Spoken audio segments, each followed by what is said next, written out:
Very good evening, chairpersons and all the delegates. The topic which I have decided is 2D fluoroscopy is really reliable for the MISSGLIF, which is done based on evaluation of perforation rate of the MISSGLIF percutaneous screws.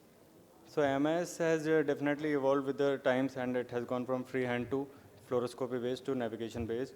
And the placement of screws is the primary requirement to be placed perfectly. And the accuracy of the placement requires a significant learning curve. So it relies mostly on the tactile feedback of surgeon and intraoperative fluoroscopy. Inherent errors are associated with all the techniques. So the purpose was to realize the factors involved in perforation and their clinical correlation, and to assess the perforation indices in MISSGLIF. And the recent studies which were done were not significant, and the safe zone was also not defined for the criteria of the perforation. In our method, 300 patients were studied in a single institute who went MISSGLIF for the degenerative lumbar spondylolisthesis. Decompression with antibody fusion was performed, and the fluoroscopy guided percutaneous screw fixation was done using AP and lateral views. So the parameters which were studied were the location of the screws and the grade of the perforation, whether it was critical or not, and neurological complication was presented or not. So Mirza and et al. Classification was used to grade the perforation. Up to 2 mm it was type 1, up to 4 mm type 2, and after 4 it was type 3, which was considered critical. Grade 1 was non-critical. So the procedure was standard under general anesthesia. Paramedian incision was given, and under fluoroscopy guidance, pedicle screw was performed. So evaluation was done with the help of CT scan, which was done 3 weeks after the surgery, and the direction of the perforation was analyzed, whether it was medial, lateral, superior, inferior, anterior, and the rate was assessed. Accuracy of placement and perforation percentage was analyzed.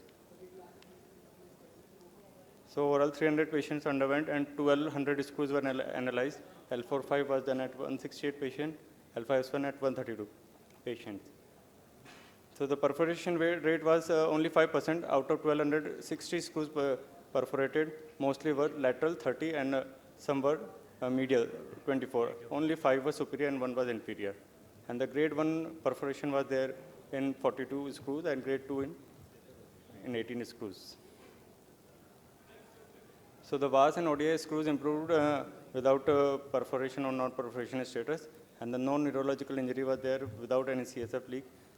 The rate of perforation was higher in the VMI cases more than 30 degree, and the depth of spine more than 50 had severe incidences of perforation. Another study which also showed similar perforation rate with majority of grade 1 and laterally perforation in 36.4%. So the obesity was the main criteria which showed perforation rate higher because of blurred anatomical landmarks. So more attention is needed in the bulky patients. Similar study which compared freehand fluoroscopy guided and navigation techniques shows that freehand perforate medially more, while fluoroscopy and navigation perforate laterally more. So the tips for the safe pedicle screws placement is we should have more lateral skin marks so that the right medially directed trajectory can be achieved, and we should be vigilant in guide wire pull out or advancement prevention, and we should make a pilot hole first so that pedicle slippage can be avoided. And to save time and radiation also, we should cannulate all the pedicles first and confirm lateral view in the last. So in our study, only 5% non-critical perforation was there, 60 screws out of 1200 perforated. So safe zone was considered only 2 mm, grade 1 perforations were the non-critical. And the CIAM is absolutely reliable for MISS technique. Acceptable procedures were low rates of screw related complications and the revisions.